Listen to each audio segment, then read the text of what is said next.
So the first time I really became aware of you was in Do the Right Thing. When, it was the first movie that I saw you. I said, my God, he played Pino, and it was amazing. And in preparation for this event, I went back and checked up on your history because I wanted to know how did you start.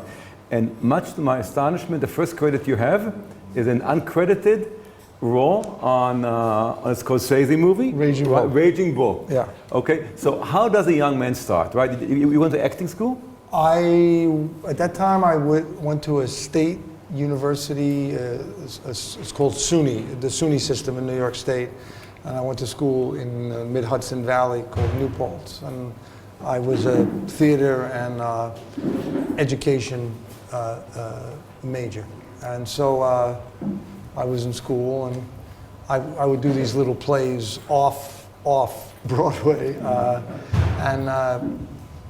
My friend and I were in this Sam Shepard play called Tooth of Crime, and Robert De Niro came when he was like a hero of ours, and they were looking for young people. They didn't know how young. I was like 20, and they liked us, and they said, would we come in and be interviewed? And I had never gone on an audition, professional audition. I was in school, so I didn't have a photograph. So we took photographs in a garage, in 40s jackets. And my father was a boxer. Really? I mean, an amateur boxer. And so I used to read all these biographies because I was a kid. I liked sports when I was a kid, and I stood there, and I had read Raging Bull, the book. It wasn't a great book, but I read it. And so we decided to adapt, my friend and I, Michael Badalucco, to adapt a scene, even though we were just being interviewed. And we said, well, you know what, we'll prepare this scene and we'll ask them if we can perform it for them. And I had never gone on an audition in my life. So my friend went in, and then I went in, and we talked with Scorsese and De Niro. They were interviewing people. They didn't have a script.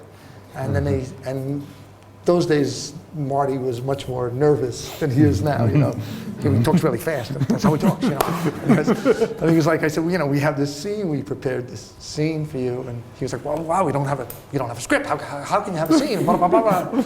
And De Niro was like, let them do the scene. Let them do the scene. And it was a really small room, and we did this like on the waterfront type of scene. And I think they were just charmed that two stupid kids did it. And then they kept calling us back for like a year. And I would go there to Scorsese's apartment, and I didn't know, what you do. You go over somebody's house, you bring a gift sometimes, or you bring pastries. So I brought them pastries one time. I was like, and eventually he got like a line, and I have a line, but it's an uncredited line. And since then I've worked with them a bunch of. Marty's executive produced a bunch of things, and I worked with him in The Color of Money, and I worked with De Niro. He's directed me. I've acted with him, and I know them pretty well. And Marty helped me on my first movie, and so. But then I was out of school. I was a school teacher. I was a bartender. I also did a lot of construction work because my dad was a builder. And then I applied to go to grad school because I was a little shy about how to hustle for a living. And I applied to NYU, which I hadn't gotten into originally. I was on a waiting list, and I applied to Yale Drama School, and I got a scholarship. And, so I went there for 3 years. And then after that, I did a play by John Patrick Shanley. I originated the role at the Eugene O'Neill Center. It was called Danny in the Deep Blue Sea. And then that went to workshops and the Louisville, the New Play Festival, and then we brought it to New York. And I got a lot of attention. The play got a lot of attention. And out of that, I started doing, movies and still doing theater at the same time. And since then, I've worked pretty consistently. Obviously, I wanted to branch out and not be typecast. But it was actually John Patrick Shanley who gave me my first really good role. It was in a movie called Five Corners. And that's why Spike cast me. And I knew the Coen Brothers because I went to school with Fran McDormand. And they would see me do all these plays. and they saw me do different kinds of things. But you also did Hannah and her sisters, right? Yeah, but that was a really tiny part when I first started. But you, I mean, you. But Woody and me got to know. Then later on, he asked me to do something, and I wasn't available, and then I didn't get something, and then really the whole story with Woody and me is that we have the same barber, and it's always good to have the same barber. And I actually. The last movie I did, I told this story to the barber. His name is Anthony. And he courageously told Woody my idea. And then I got a phone call from my barber, or my haircut, saying I have he talks like, I have very good news. Woody wants to talk to you. And I was like, what the fuck did you do? You actually talked to him? You actually told him my story? I had no idea, it was about a guy. I have a friend who's an older man, Herb White's. He runs a bookstore. So I had this idea of this relationship between these two guys, a bookstore going out of business, and they go into the sex business. And so, Woody, I met Woody, and he said, so you have to sit very close to him because he has, hearing aids. And it's very intimidating, it's a dark room, and you sit this close to him. And he's like, so tell me the story. I said, there's two guys, this and this, blah, blah, blah. And he goes, funny. I tell him another line, he goes, it's not funny. It could be funny, And then he said, can you write it, and I'll give you my, feedback. So I did, and I didn't know what that really entitled, and then I would get these feedback from him, and it would be so merciless and brutal that I was like, wow, I've never received a letter like this from anybody, and but I kept coming back to him, and then I just would lay down when I would get the emails, and then I wrote it, and then in the middle of it he asked me to direct these plays on Broadway, which he had written one, Ethan Coen had written one, and Elaine May had written one. So I was the sacrificial goy and I survived, and I got to know Woody really well. I did auditions with him. It was very interesting. In what way? He's a comic, so I try to make the actors feel comfortable in the room and make relaxed and make them have a good experience. And Woody just watches like this. It's really like going to the dentist's office. And he's merciless, and he sits next to you, and then he writes, fatal, and he's like, he's really a tough guy, And matter of fact, we had a role. It was a really broad sketch, his one, and we had a role of a rabbi in the thing. I brought every Jewish actor in from New York. I mean, everybody, And Woody would turn to me afterwards. Not Jewish. He's not Jewish. He'd tell me all the time. I said, what are you talking about? The guy is Jewish. He said, he's Jewish. His sister was the producer. This is a true story. It's a true story.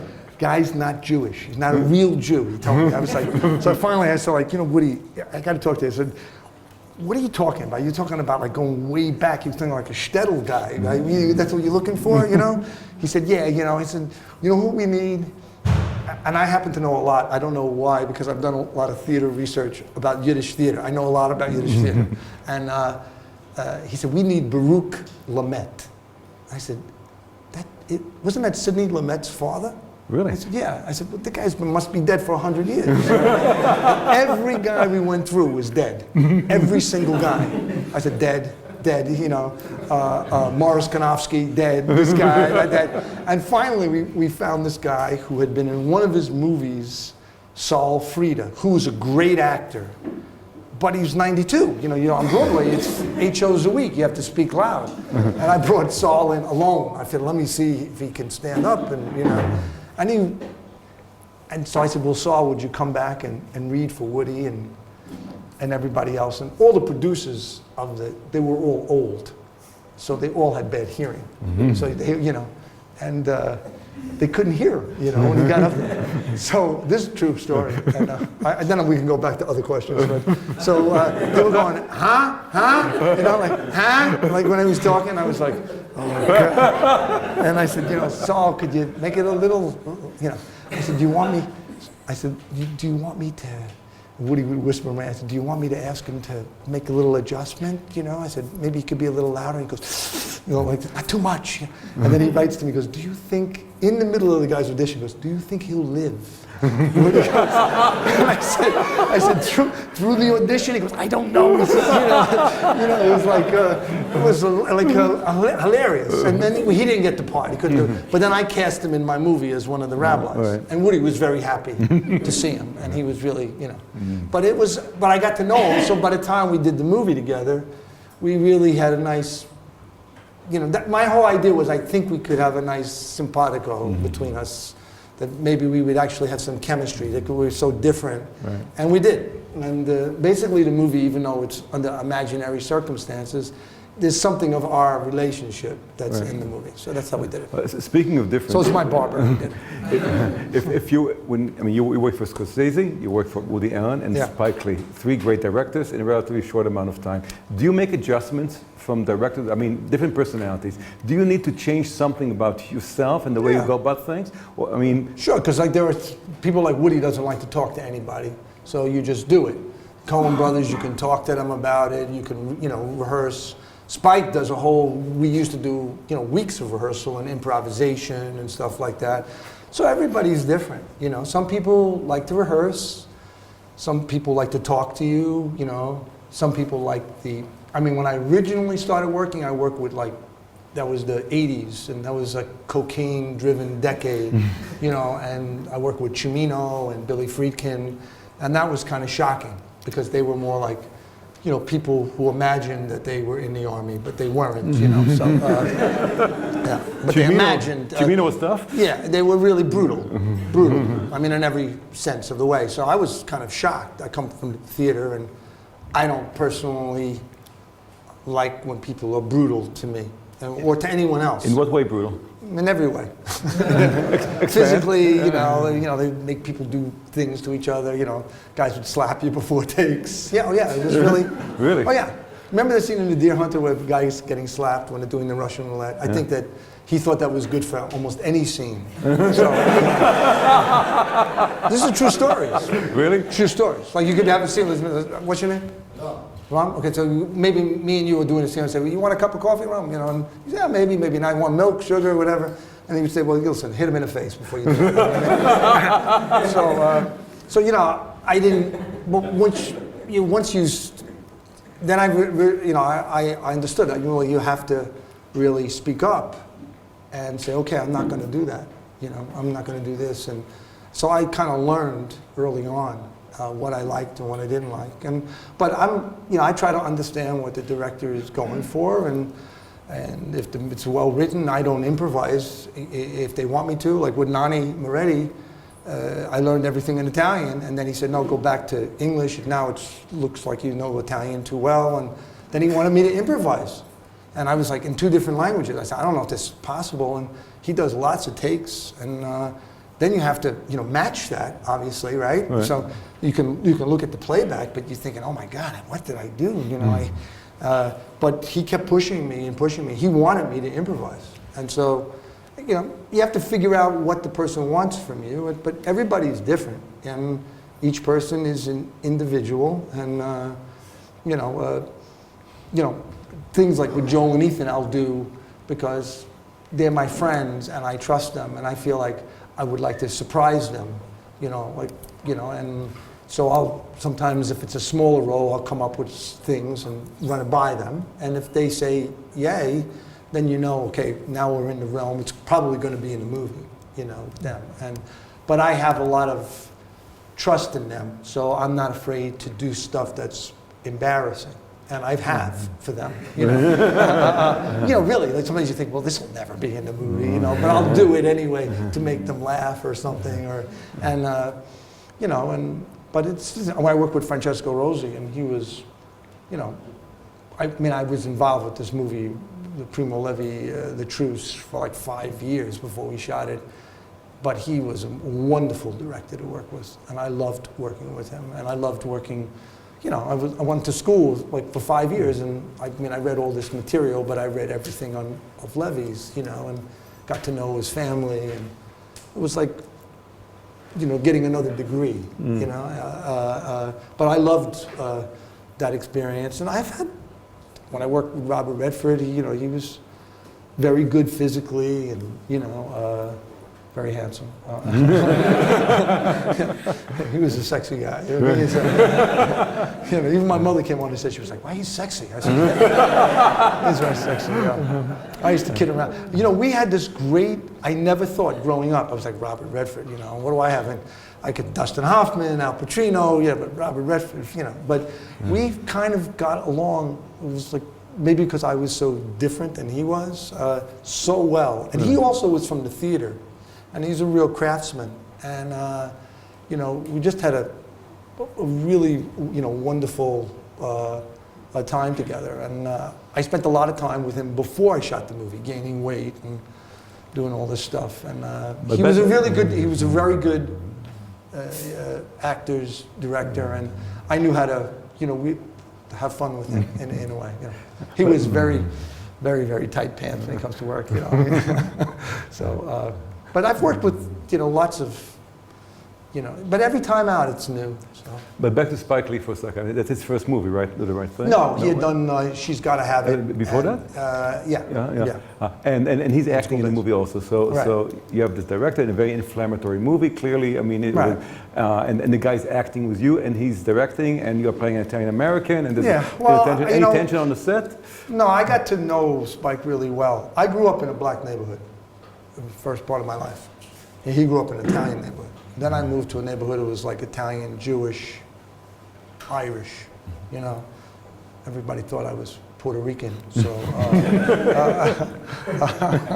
which at that time was like a big, you know, that was like, you know, they're all different groups, you know. So just in rehearsals, it was maybe embarrassing and stuff like that, you know, because you had to say all this stuff. But he got to really trust me, and he knew that I grew up, you know, I got bussed out to a school, and in junior high school, we moved to a neighborhood, and then I got bussed out to, it was all black junior high school. It was 10% Jewish and 90% black, and there was me, you know.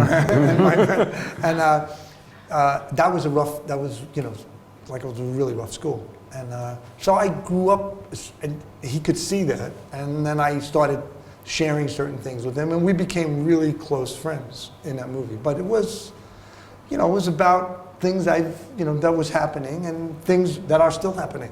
You know, that's part of, but it was an exciting movie to make, and that was an exciting time. I mean, I did that movie, I did a play, and then I did Miller's Crossing back to back, you know, and at that time. And so it's nice when you, once in a while, you touch on what's going on, and sometimes you doing other stuff that's reflecting what happened.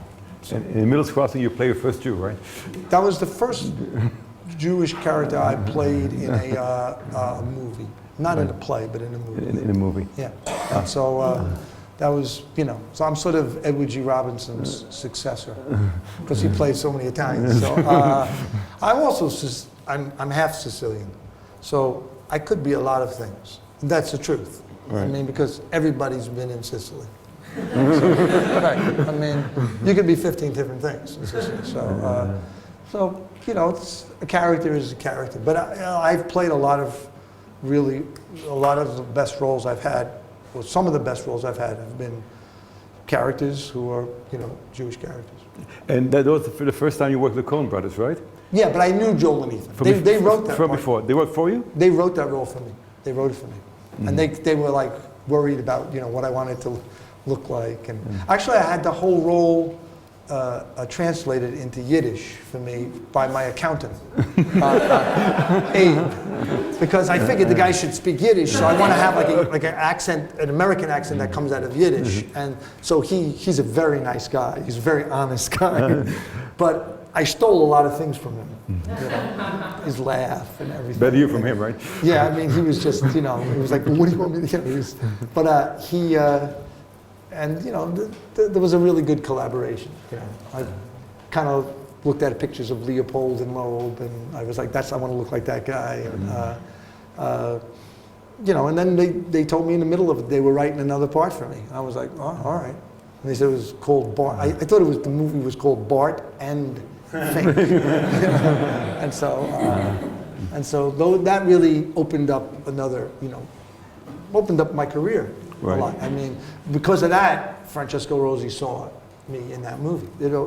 I did a lot of movies because of Bart and Fink. Because of Bart and Fink. And which is a great movie and one of your best roles ever. An amazing role. It was a lot of good roles in it. I mean, those guys write good parts. And John Goodman and and now when you work with the Coen Brothers, I mean, obviously there's I work with Joe Liddy, no, but there's a cryptic element to the movie, right? I mean, there's a riddle. I mean, do you know, for example, what is the real narrative, or do they not tell you and you make it up as you go along? No, I mean, with Bart and Fink, they did some revisions and we talked about it. But once you spend enough time with them, you get the idea of we were all on the same page. I spent a lot of time rehearsing with them alone. Right. So then the other actors would come in because I was in every scene, and then I would work with them. But I knew their sensibility, and I would try to give them. I tried to make it as human as I could, because they're such good craftsmen. You want to bring something to the table. And whether it's physical or making it as human as possible, and also serving, the story. So, but with them, it's, you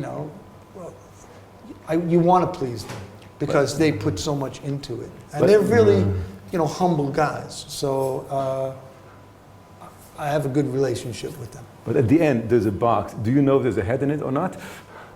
That's whatever I think. I don't discuss that. I don't do psychological motivation with them because they'll start laughing. No, but that's my question. Do they tell you? No. Or do you make it up? No, they'll be like, you figure it out. Oh, really? Yeah, so they don't tell me. No. They're not going to say this is what that is. And no, they'll just you either get it or not. They don't want to talk about things too much. Really? Yeah. It's more like doing physical things and We did a lot of stuff with Bart and Fink with his head because, every character, I think, every person has kind of emotional center. Some people, their forehead, some is their chest, some is their chin, some of their hips. Everybody, if we all stood up, you could say, well, where's your center? Right. And people have different centers. And, we had this whole thing with his head, and his neck and everything. And sometimes we had like a shorthand, do more neck, do more of the neck acting. But they like physical transformation. They're not afraid. They don't want you to always be the same, And once again, like I said, they go to the theater and they've seen me do. I mean, when I played the Jesus in that movie, that's from a play that I did. I did these Hispanic plays by a Cuban Puerto Rican called La Puta Vida, and they saw me play a character like that. And they were like, wow, we want to put that in one of our movies. So I didn't bowl or anything, but everybody's, but I've had great experiences with directors I've worked with at one time, but sometimes they don't have another part for you, And then you make your first movie with director Mac, which is a wonderful movie. Thank you. Okay, how long did it take you to muster up the courage it's a scary thing, right? Yeah. To direct for the first time. Yes, right. Talk about the process. How do you decide to make your first movie? Guys like Joel and Ethan and Spike and Scorsese, I talked to them and showed them this. They're like, well, we do our own thing. And so then I started looking for directors. I had done it as a play 3 different times. And then I realized, wow, I'm going to be telling them what to do, because it was like based on the world that I grew up around. And so I said, I got a producer, I talked to her, and she got me a little money to make a short, to do an experiment. I wanted to see how I felt about it. I knew that you had to really prepare, and you had to be really fastidious with all that stuff and rehearse.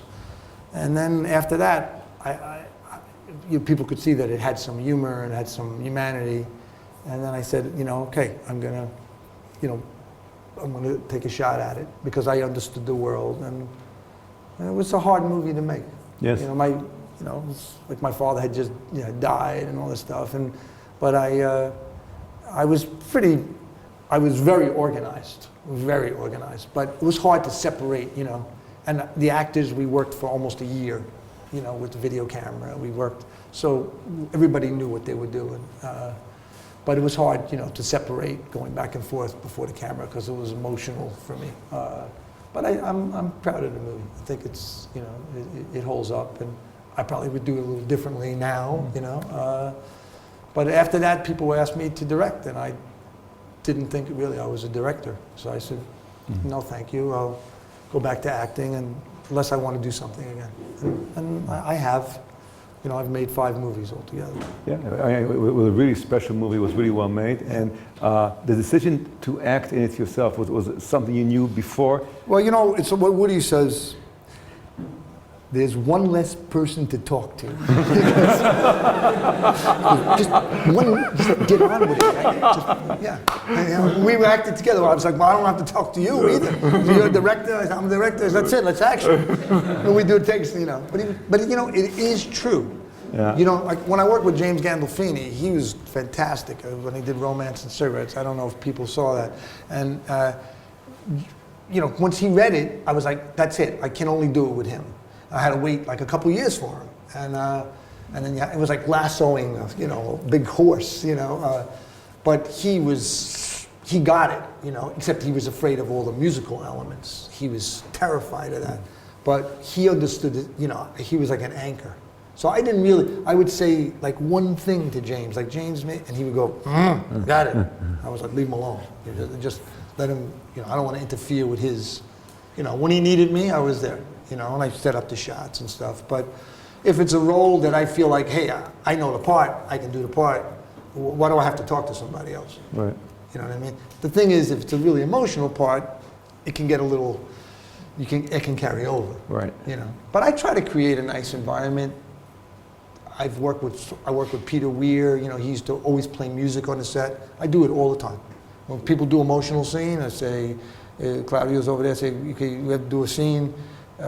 You know, what kind of music do you like? Blah, blah, blah. If there's not, I'll shut the music off when, you know, whatever. Could put it in his ear.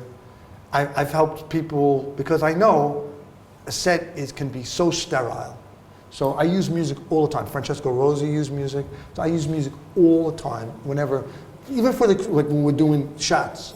I put, this is music we're going to be using. Or, right.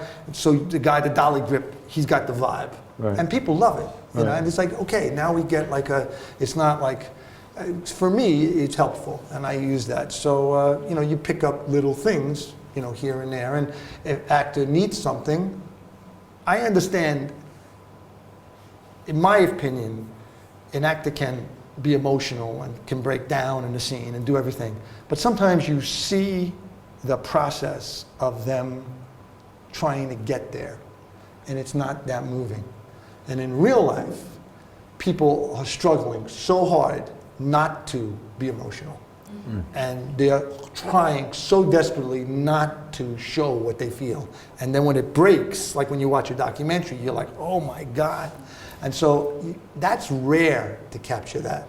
And I try to, if I know there's a scene that has that kind of delicacy, I try to set it up and I tell the actor, you don't have to, you want me to do the close-up first? You want to work on it, you know, and not ask them for the result. Because that's like asking someone, you know, if you have sex with them, like saying, well, you're going to have an orgasm. You know, maybe you're not. You know what I mean? It's not, you can't, that's got to happen. And I think that's something that some directors, you know, some directors, the actors are just in their way. They like to say, okay, we got to get the actor to do this so then I can edit it. You know what I mean? And I feel like, you know, sometimes you can get something really extraordinary if you set up the right environment for the accident to occur. And it can be a beautiful situation. And it doesn't have to be like someone is, you know, slaughtering a cow or something, you know. So, and I just know, I know when I feel something when someone does something. And that's what that would interest me. You know, if it's humor, then it's that's a tricky thing. You know, and that also can be elusive. Right.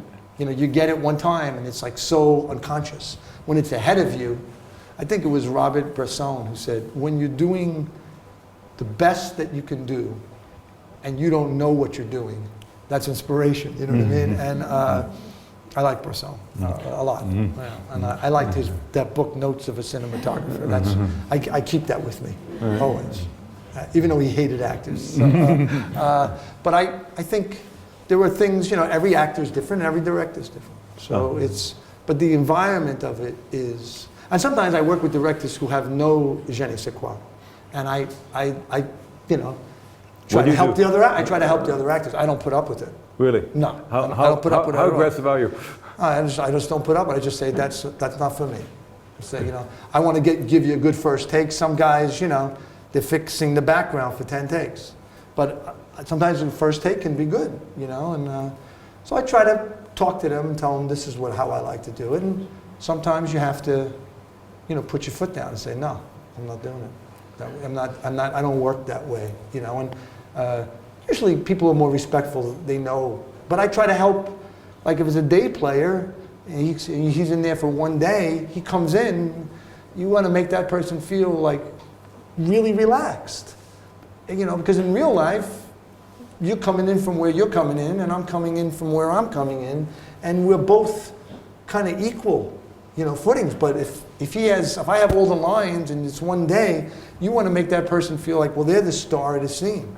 You know, it's their scene too. And I think that can make a big difference in the scene. And I think some people are treated like, you know, cattle sometimes. So I think that's important to just, you know, it doesn't take that much. It's like 5 minutes extra to do.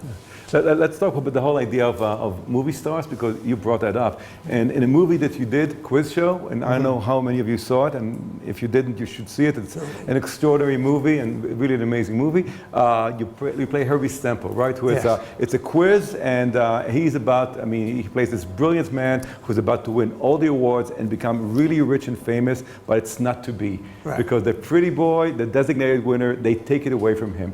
And when I watched the movie, I thought it was really interesting because, you know, there you are, this really great actor, you know, and there's a blonde boy next to you, right? And he gets the girl.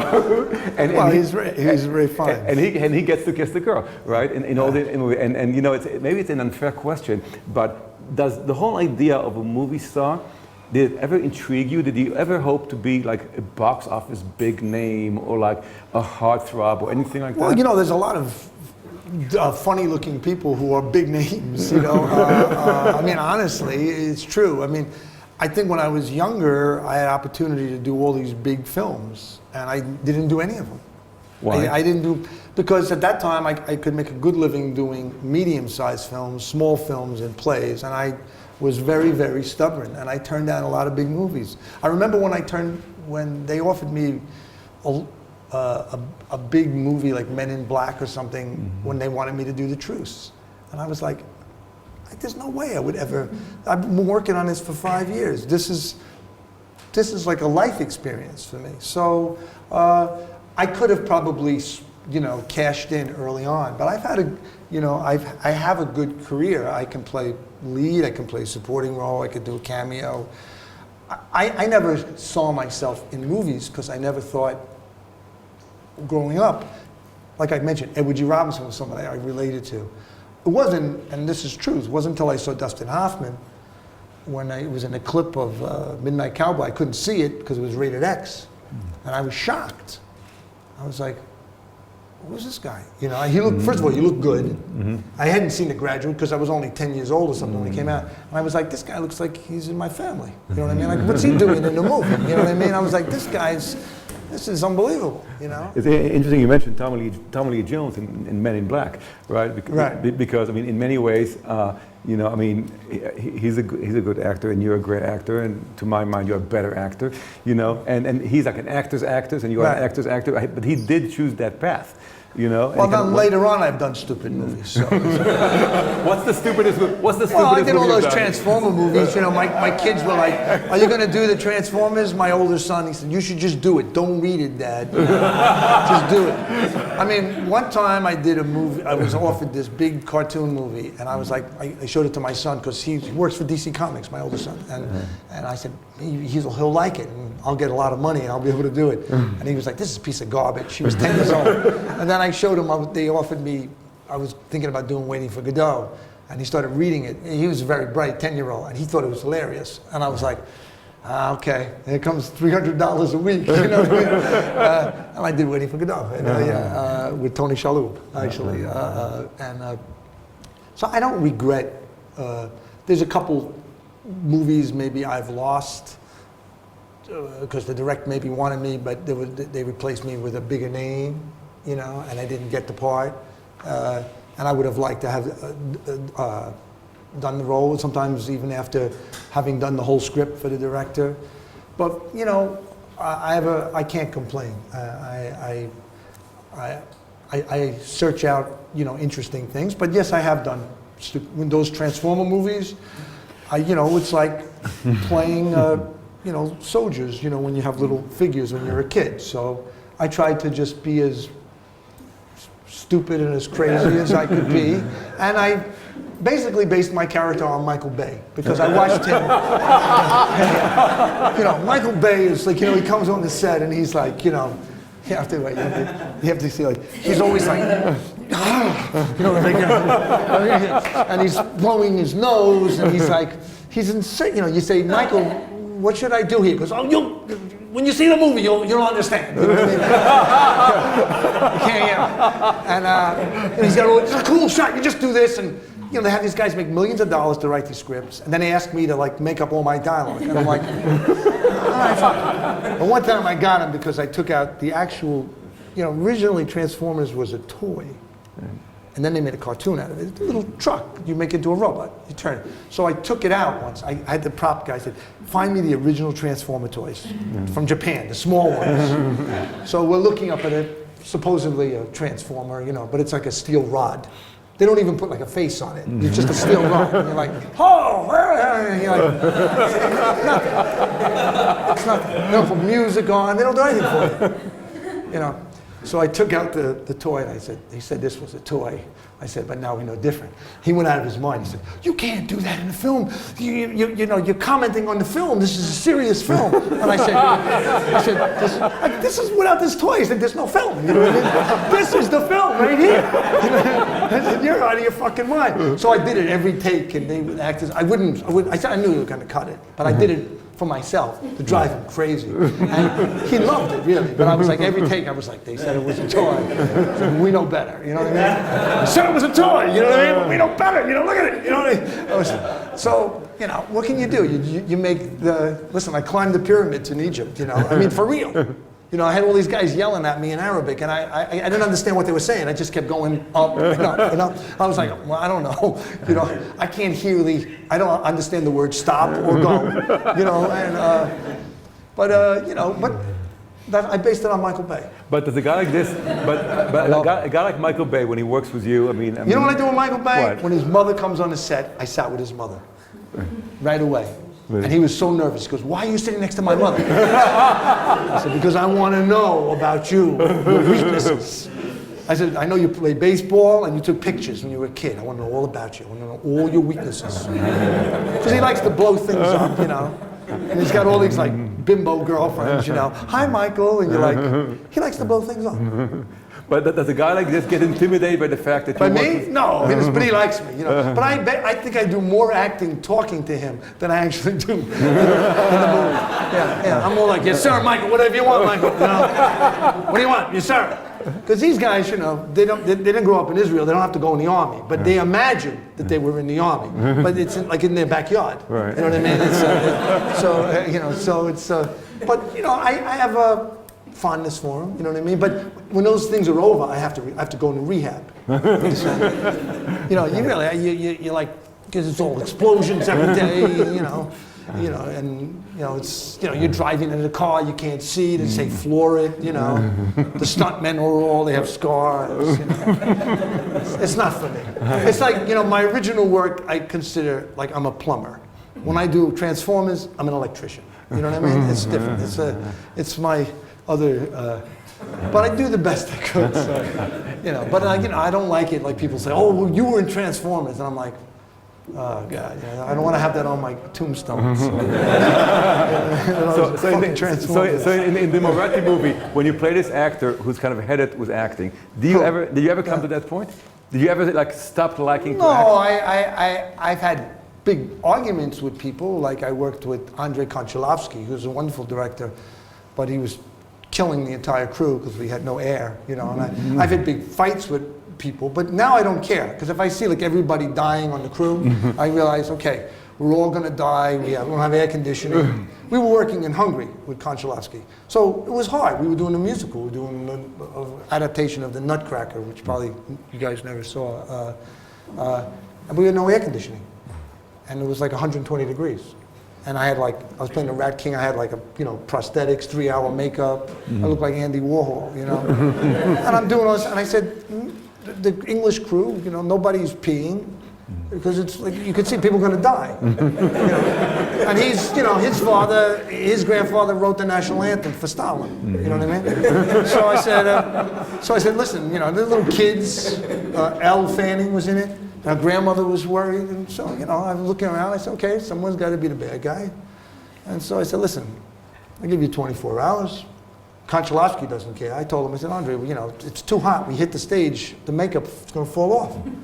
And I don't know what, you know, he's got a mask on, of course, he doesn't care, you know.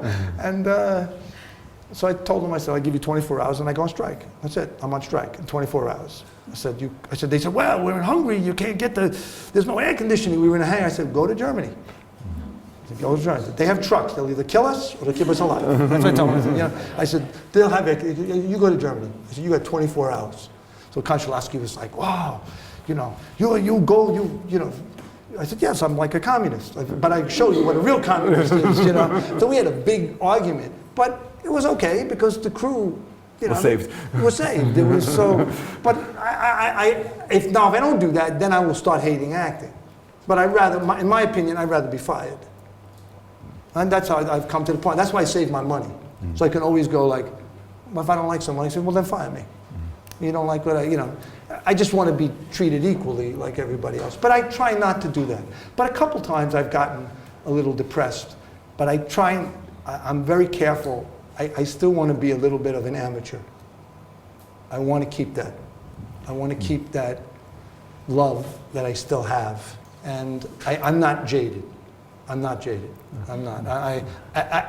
When I feel it, then I say, okay, I got to do something to go over. I don't want to go in there and say, oh, that's how it's good enough. You know, if I'm working with you, I want you to be happy with what I'm doing, because you got to live with it for a long time. Right. You know, not me. I can always blame it on you. You know, so, but I think it's important if you know yourself.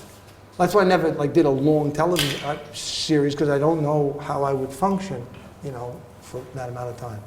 So when I do plays, for example, I do plays that are scary for me, you know, they're hard to do, a Beckett play or a Chekhov play, or, you know, Shakespeare play. And I try to keep myself still, you know, you still want to have that love affair, because you are, you know, you're telling the story and stuff. And sometimes, you know, I do stuff and I go, I don't like what I did. And sometimes I think it's okay.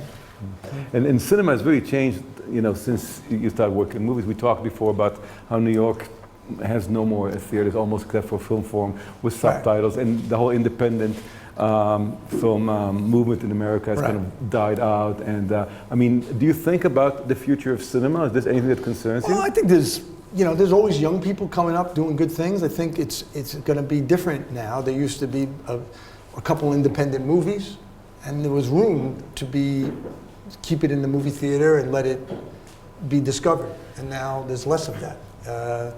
But there's different ways of seeing things. And I know you can't go backwards. You know, there are certain old directors that I still love, and I don't think have been surpassed. You know, like whom? Like Jean Renoir, right. You know, or you know, Fellini, Kurosawa, you know, Sonia Buñuel, you know, so many. But I think there's a lot of talented people. You guys, there's a lot of interesting films, wonderful films coming at it. your country Right. right now. And there's reason for that, I think. One is because a lot is going on, and also, you know, there's support for it too. Right. And so no, I'm not. I like to work with young people. I work with a young director. You know, I know a lot of times people don't come up through the theater and they don't know as much about acting, but you know, then I'd say, hey, can we rehearse, or you know, could we do this or that? And it's a collaboration, you know, between things. Last question before we turn to the audience. Right. Big Lebowski. Okay. Everybody's How much fun did you guys You and the dude. Okay. How much fun did you guys have on the set? I didn't work that long on The Big Lebowski, but I'm a big fan of The Big Lebowski. But I think, you know, I think this is one of the countries that it was successful in. It was not that successful when it came out. We identified with the character. Yeah, no, and I think you guys understood it, you know. So it took me a couple viewings of it, but it's, you know, it's I mean, it's based on a couple of guys that they know, you know. So the dude is, you know, and Jeff is kind of, you know, brilliant in it. And, so I was happy to be a part of it. You know, now I can watch it and laugh my ass off. Now, really? Yeah, now I can see it. I get it now. You know? It took me like 10 years. First time I saw it, I didn't get it. I got a couple things. You know, like I got Jeff, maybe. But I think what that movie is, in some ways, is it's like a homage to perpetual adolescence. You know, everybody wants to be able to hang out and be a roadie, you know, where I can say, well, I really have no ambition, you know. It's funny, you know, Jeff Bridges, he initially turned the role down. Really? He was like, I don't want to do it. And they were like, well, we wrote it for you, you know. And Jeff's a beautiful actor. He's a great actor. And so I'm, you know, happy to be a part of it. I may take that character somewhere else where I'm very close to, we'll see. I can't talk about it too much. But yeah, I like to finish that character because I got all kinds of strange mail from all over the world. Women, men, you know, prisoners, you know. You know, I mean, a lot of that shit, you know, I came up because it was like they kept telling me about it. And I was like, when I read it, I said, there's nothing there. It's so small. They said, well, you'll come up with something, John. We know that we'll have an extra day for shooting with you, you know. And then when they showed me the first montage they were mixing, I was completely embarrassed. Really? I was like, I can't fucking believe I did that for those guys, you know. I mean, now it's okay, but you know, but that's because, you know, it's like when you're little kids and you really trust someone. That comes out of something. You go like, well, I know they're not gonna. We're playing, trying to make each other laugh or do something. You know, like when I found the thing with the shining of the balls, I said, guys, can I do this? Can I shine the ball? And they were like, oh my God. They were like, you know, like, this is horrifying. They were going, you know, even it's so horrible. You know, because I mean, you know.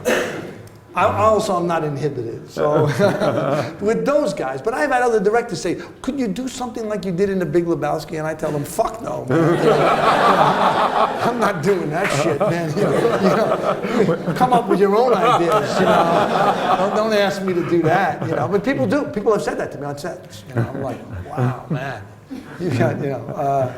So on a lunch break, on a movie like this, you go to lunch and just a bunch of actors and you go, what the fuck did we just do? I mean, do you wonder if the stuff works, or do you know it works? I don't think you ever know really what, you know, you do it, and like if I know you, like Joel and Ethan, if they're laughing, I'm going, okay, you know, they're laughing, so that's good, you know. But I kept trying to, you know, do stuff to make it a little, because they're talking about the guy, to make it a little more.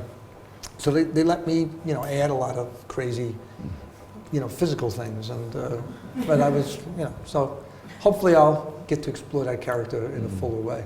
Do you have a dream project? It's something you really want to do at some point? Well, I wanted this project I want to do, which it's not really about, but I like, there's a character I explored in that, but there's plenty of things I'd love to be involved with, you know, books that I've read and things that I've worked on, you know, not everything you bring to fruition. You know, there were things that were almost there, and it didn't happen.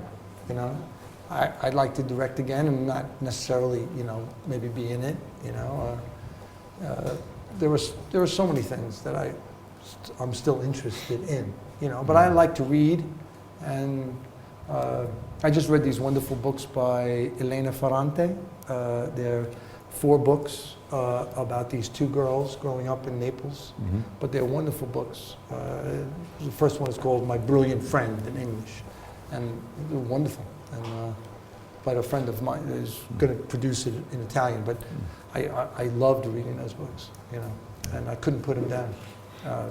So we'll see. We'll see. Questions? Yes, sir. I'm curious to know how is your transition as an actor from theater into playing in front of a camera? Oh, that's a good What are question. the things you Good question. learned about? Well, you know, no one. I guess they have. What? We need for the sound.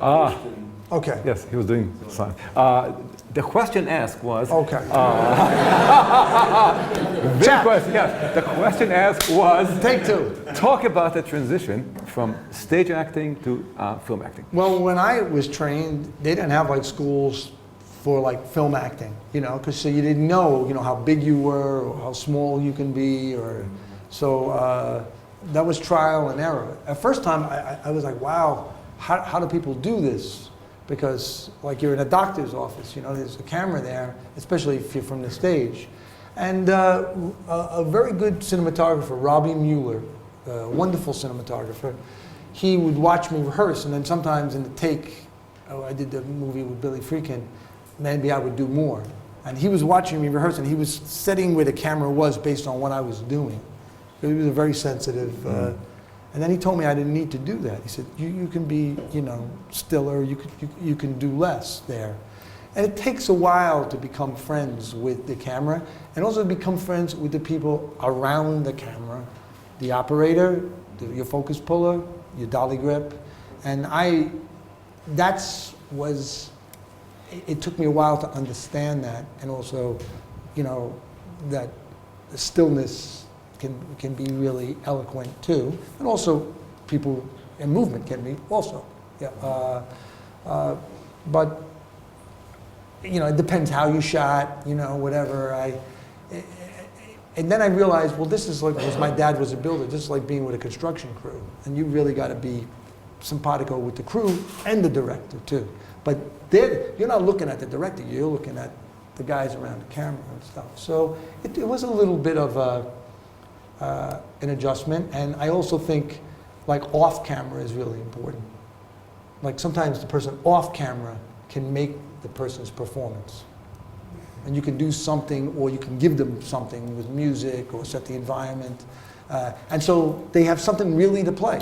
So many times you can't see the actor off camera because of the lighting or this or that, and you're blinded, you know, and you're supposed to be looking at somebody and you can't. So it was a while for me to really understand. And then when in this movie Five Corners, somehow I really felt like, boom, okay, I'm right here, and I know what I'm doing. And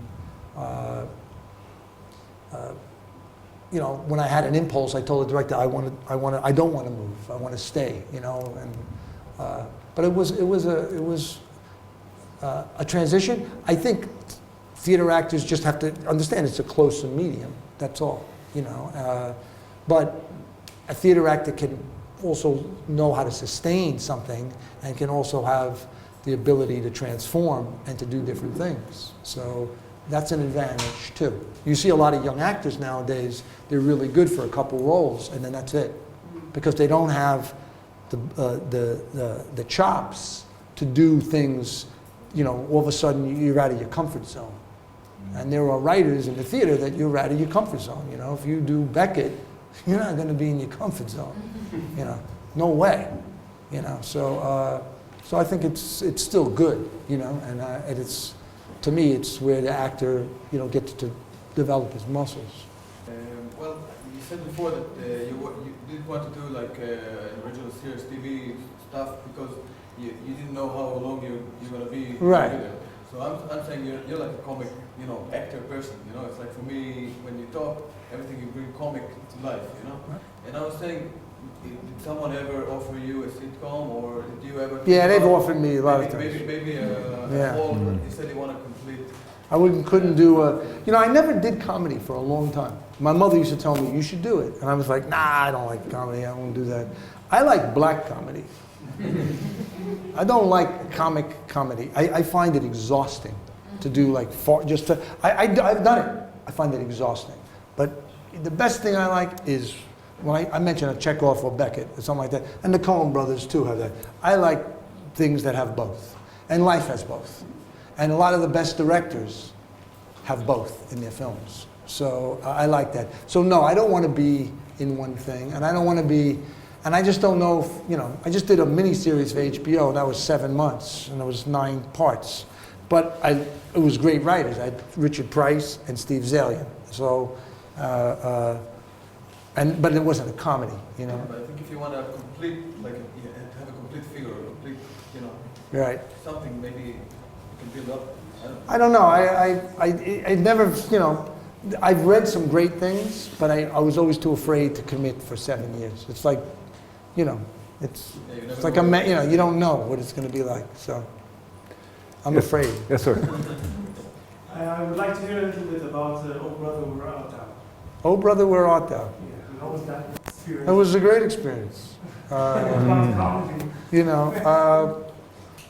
I didn't know where Joel and Ethan came up with that, movie. And when I listened to the music, I was like, wow, They made me learn mandolin. I learned the whole thing. And then at the last minute, they said, now you're going to have to yodel. And I was like, but I was doing another movie, and they sent it to me, and they got the money right away. But once I showed up a few days late, and I had like one rehearsal with them. But I had been working on my accent, and Joel and Ethan asked me to do all kinds of things. They asked me to. They said, would you have bad teeth made and put in your mouth, shave your head, And then I was like, sure, I'll do whatever you want.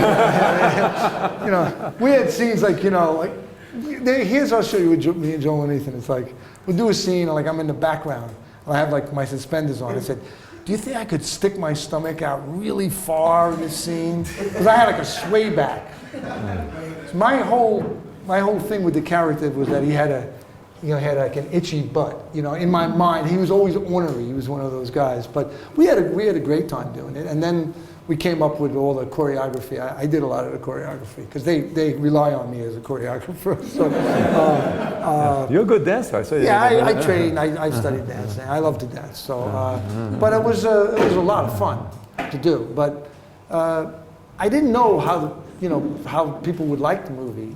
But we had a ball doing it. And it was a good group. And with them, it's and they want to see you do something different.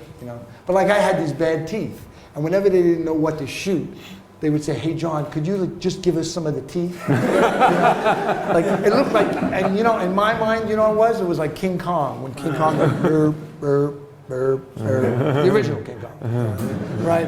And I would do it, I do all kinds of crazy, they, we laugh a lot, But they were like my executive producers on Romance and Cigarettes, and they helped me with everything. And one day, Ethan, it wasn't feeling well. And I had this wallpaper that used to be on my house when we moved. People used to have wallpaper of like scenes from Europe. That was like the Arch of Triumph, it was all these picturesque scenes of things in France. And Ethan, they're having a fight, the wife and Susan Sarandon and James Gandolfini, and Ethan starts laughing in the editing room. I'm like, what are you laughing at, Ethan? He goes, the wallpaper. It's so funny, man. It's so great, the wallpaper, man. And I was like, I put a lot of work into the wallpaper, but I didn't think it was funny, I was like, well, once you share that, it's good. So. Yes, you had a question. Actually, it's more an invitation than a question. Invitation. I'm a student for acting here, and we're doing the Storm right now, the Tempest of Shakespeare. Right. And we have a show tonight, tomorrow. You have to talk to Christina. She knows my schedule. Acting, so yeah. Okay. I did the Tempest in college. I did the You did? yeah. And which character? I always wanted to play Caliban, but then my teacher said, oh no, you got to. I played Antonio. Yeah. Antonio? Yeah. I've seen that play more times than any play I've ever seen in my life. But nice try anyway. Okay. Yes, sir. I'm wondering about the approach to comic role. I mean, you talked about comedy and humanity, putting humanity into comic roles. But in certain movies. Yeah, I'm sure the one. Right. The stupider. Yeah. I mean, You have to understand if it's an Adam Sandler movie, that's different than a Coen Brothers movie. Yeah. It's different. Okay. Yeah. So, first of all, what's the difference between you? How do you define the difference? Because me, I'm an acting student as well. And How do you define the difference? yeah, I don't know. I don't know. It depends on, like, if he's saying this is what I think is funny, and I'm listening to you say, okay, then this is what he thinks is funny. So I have to kind of get his vibe of what it is. Like when I worked with Sandler, you know, when I did Mr. Deeds, for example, I told him, I said, I like this character, I like this character. Can we put them together? And they said, well, what are you going to do? Because they wanted me to play a big part. I said, no, I like this little part. And I just kind of like worked on it. And they let me do something that I felt good about, that I didn't have to like be really ridiculous. You know, I had this, it was funny, and then you could go a little further with it. It had like a base. And playing a butler or a maid is always good. So let's face it. Because you're a servant. Because that's a classic role. The role of a servant is classic. It's you know, but it depends what the material is. And if we're talking about like the Coen Brothers, yeah, it's different. So do you think about mainly the humanity, or do you actually think about the comic moments? I don't think about things. I don't try to be funny. Okay. You know, I just try to be like, if I'm doing something, like I'm trying to affect the other person. Yeah. Well, I try to listen to the other person, play off the other person, and let it happen within the material that is there. It's like music. You know, the classical music is different than jazz, it's different than rock and roll. You're playing the notes off of each other. You hitting the bass, I'm hitting the drum. You know, we have to play with each other. And, you know, obviously sometimes you may have a little inspiration to do something crazy or whatever, and if people respond to it, you go, oh, okay, all right, that's, maybe I'll keep doing that. But it's like honing your instincts, or honing just, you know, your ear, or also your response. But I think listening is a key to everything, is really the key, you know. And like I was in Nanni Moretti's film, I can't play a bad actor. The guy probably is a good actor, but he's at a certain part of his life where he's struggling with his own problems and he's not disciplined at that moment. So I've seen great actors go dry, you know, and it's, you know, I'm sure you've seen it, right? And you see people go dry and they're like, it's Panic City, you know, and especially if there's an audience there. So I think it's a bad thing to put on like this is funny, this is tragic. You just do the material. It's like, you know, if it's, you know, Oedipus, it's Oedipus, you know what I mean? And if it's Goldoni, it's Goldoni, you know what I mean? And it's the sensibility of it, you know. But by doing hard plays, I mean, for example, I did this play Endgame. And one of the first lines in the play is, can there be misery loftier than mine? Mm-hmm. And, you know, and they say, you know, my mother, my father, my dog, no doubt. Something like that. I think that's the first. But the director kept, he's Romanian, he's my friend, he's fucking crazy. And he was my teacher too. He kept pushing me. You know, you're blind, you're in a wheelchair, you're strapped in, and the line is, can there be misery loftier than mine? You know, no doubt. My mother, my father, my dog. He wanted me to keep going further and further. I tried it. I'm still rehearsing that line. I'm still fucking rehearsing that line. It was a great line. Like, everyone's suffering is the worst, right? It's like basically like you suffer. When you suffer, it's the worst suffering. Of course. His suffering's the worst suffering. So, but he really wanted to make it so monumental, so then the character gets deflated, and the whole thing in the play is like, you know, and you have these, I mean, these shifts And if you get a laugh out of that, you know it's a horrible laugh. It's got to be horrible, and it's got to be funny. And if it's just horrible, it's unbearable. It doesn't work. People want to shoot themselves. They want to go out of the theater. So you really got to go that extra mile to get up there to say, ah, and it's like, no. And then he's like stuck there. Beckett writes, pause, and it's like, no doubt, my mother, my father, my dog, they all suffer, but not like me. That's what he says. I suffer more than anybody. And then he's like, Clove, and it's so that kind of shit. It's like weightlifting, man. Or Pilates or yoga. It's like you're stretching yourself. And you really. So you're not trying. You're just taking that material to its place. It's funny. When we did that play, I read with a lot of great actors, and they all approached that play. I'm just using that as an example. Like some guys came in serious, some guys tried to be weird, but no, it's human life. It's human. You got to make it like it's fucking real, man. And so, because he says at one time, "Let's pray," and they all pray, and he goes, anything, because they're no. Bastard, you know what I mean? And he goes like that. He goes, he doesn't exist. And the other guy goes, not yet. You know what I mean? But it's like, it's like, and he was inspired by like classic old vaudeville comics and stuff. But it's how far you can really go with it. And every material is different, and that it's not going to work when you're doing a really thin sitcom or something like that, which is a different kind of skill, I did a movie years ago, a very small part, with Arnold Schwarzenegger. And I'm acting with Arnold Schwarzenegger. He wanted me to be in a movie years and years ago, I had never signed, about the Crusades. It was going to be in Malta. I didn't want to sign. I was going to be the comic relief. I was like I was the Jewish guy, Ari, his name was. He was his like general factotum or something. He was the warrior, and I was his sidekick, like Sancho Panza or something. But I was afraid to be in a movie with him for 8 months. It was Paul Verhoeven. It never happened.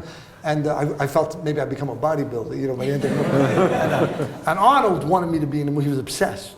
So then I did this little part in the movie with him years later, after I took off for a year. And he was telling me how great I would have been in the movie. You would have been so great, John. You don't understand. You are fantastic. You would have been great. You would have come out of the thing. You would have been wonderful. It's unbelievable. I love everything about you because you are so intense and you love to do it, everything it is. John. And I was like, yes, Arnold. You're fucking, great. I love it. So then I'm acting with him, right? So, you have a scene like, I think there was fire behind me. He said, get me out of here. Get me out of here, And Arnold Schwarzenegger shot, the camera's here, So most people would turn and say, what? You're going to die, blah, blah, blah, whatever his lines were. And Arnold goes, you're going to burn. And meanwhile, I'm watching him act, and I'm like, shit, this is a new kind of acting for me. This is fucking acting. This is like, action hero acting. And I was like, and then I was in the mirror, I kept trying to practice, like, how did he do that? How did he? You're going to. Yeah. And it was just, it was like a turn, but it was like a kabuki, it was like, Martha Grant. So I was like, fuck, this guy is fucking, And then he did a whole speech, and he was like, you like it, and you're going to fly, and you're going to do it. And I'm like listening to him, but I'm just in shock because of his delivery. I'm like, holy shit, this guy is like, he's like beyond bad. It's not bad, it's like beyond. It's absurd. That's why he's Arnold. Yes.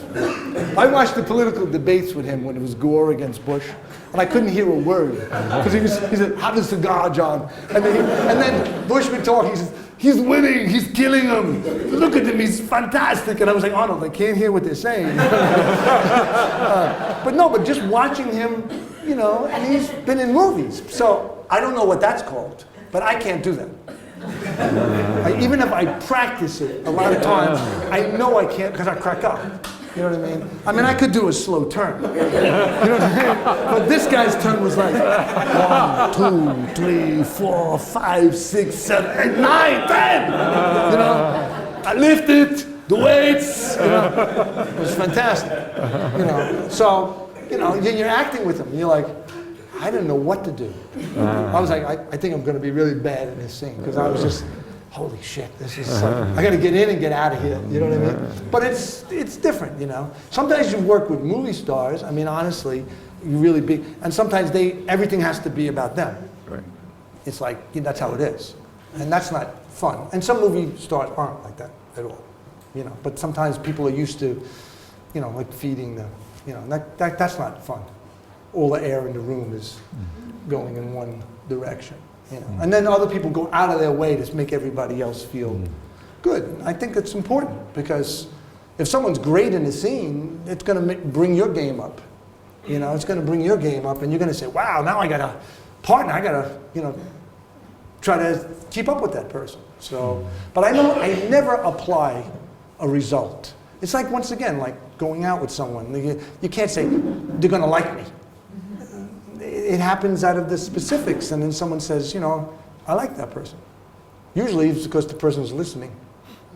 You know, that's one thing, you know, and it's trying to engage the person. So those are basic things that you can apply for everything, I think, you know, and then it depends what the material is. So, but I never apply a color, you know, it's like, I don't think that's helpful. You know, I hate when people say, this is funny. I go, yeah. Good for you. It could be funny for you, but it may not be funny for me. You know, and it's true. It's got to resonate in this body or that body, you know, because you have your own sense of humor. I don't. Yeah, you do. You do, yes. Yeah, you know, it's you know, yes, but I guess there are not a lot of people that get to the place where they actually become actors in a place where they can go all around the world and be recognized. right. I think could you have been anything else? Do you ask yourself that question? Yes, I did about 7 years ago. I talked to my doctor when I hit 50, and I said, you know, I think I want to be a doctor. I did. I had a crisis. I said, you do something real, and I just do this bullshit thing. And he talked to me, Dr. Kutnick. He's a nice man. He said, John, you know, he told me that what I did was okay. You know, yeah, yes. I think sometimes you do feel like, well, you're telling stories, and I know, you know, someone can be sick in bed and watch something, and you can bring a little joy to them or whatever. But I would like to have been whatever I did to be involved with people, you know. And I think you can be an architect and be, you know, you can be really creative. It's, you know, I think anyone in their life who makes a choice, eventually, you start thinking about that choice, and that's why it's more important for me to do things that really interest me, and that I think that maybe people would be surprised by. And that's hard to get off the ground a lot of times, because it's hard to say, oh, this is going to be something different, you know. But I'm glad I'm not a lawyer. But yes, there are people I'm very impressed with. I don't want to be a politician. They're much bigger actors than actors are. But yes, I did. I really thought about it seriously, and he said you have to go to school for a long time. So I would have become a doctor, and then I would have died. So that would have been good. You know, I would have been good. I would have got my degree. I don't think I would be a surgeon.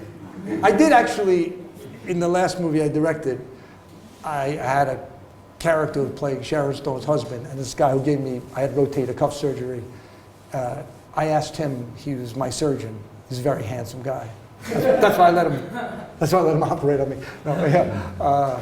Actually, Robert De Niro recommended to me. He does all the athletes, and he's a surgeon. He's a star surgeon. He does ball players and big actors and you know, people who work with their bodies. And he came on the set. He had to play Sharon Stone's husband. He had no lines, but she kissed him during the scene, which I cut out of the movie. And he was so shocked, because he was losing control.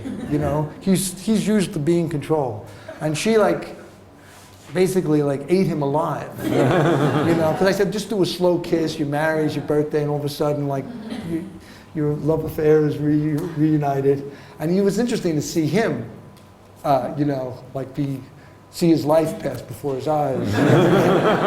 Because he's used to being in the other situation. But yes, that's a good question. Yeah. So. First of all, the amount of movies that I happen to see you in the past 2 decades or 3 decades. Right. And the second is the diversity of the roles which you play. And I wanted to know, first of all, if you feel that, I mean, if you work, from watching your movies, it seems to me like you work all the time. And when you work all the time, I find it hard to be creative and do something new every time. Sometimes it's good to take off for a while. Sometimes just to go on I've had to learn what it is to take a vacation, just to, you know, empty my head out. You know, I know there's people, I'm friends with Paul Auster, the writer. And Paul doesn't like to take a vacation. He likes to keep, you know, his mind stimulated. It's good to stop sometimes and to look around. And I really love to read, you know what I mean? And I like to, you know, meet people. But a lot of times I take from real life, I search people out, sometimes to base things on, who have nothing to do with what I'm doing sometimes, you know. But part of the best aspect of it is doing research. And sometimes I find that to be inspirational or stimulating. And that's because it's all real people, you know, telling you, and they can really, you know, help you that way. But yeah, you can hit a wall. I think everybody does at different times, absolutely. And there are those experiences that are special experiences, and that you know that you really go really far, and it takes a while to come back sometimes. We have Yoel ask the last question. Hi. Hi. As a director that comes from acting, I guess that working with actors is pretty natural to you. But I wonder, how is your process of working with your production designer and director? I work very closely, choose all the colors. I do sketches, pictures, to work on the costumes, you know. We try to work on the composition way before. And like the last thing I did, the movie I did with Woody, you know, we used a lot of Saul Leader, the photograph, a lot of his images. And we used Morandi, the Italian painter, with certain colors of Morandis. And, you know, try to get everybody on the same page, you know, with photographs, paintings, pictures that you've taken.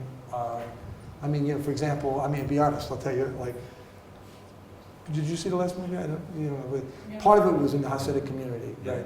And so, you know, when I was looking around, I was thinking, you know, I'm right closer to the Lubavitches, you know, because they're near my house. But then there's the Sephardic community, and then there's the Satmar community. But I'm Italian, so the hats are important for me. You know what I mean? So the Satmar hats I like better. So I really said, I like this better. I didn't realize what I was getting myself into, you know what I mean, within that. But I went there and I got really, you know, interested, and we did all this research, and you know, it was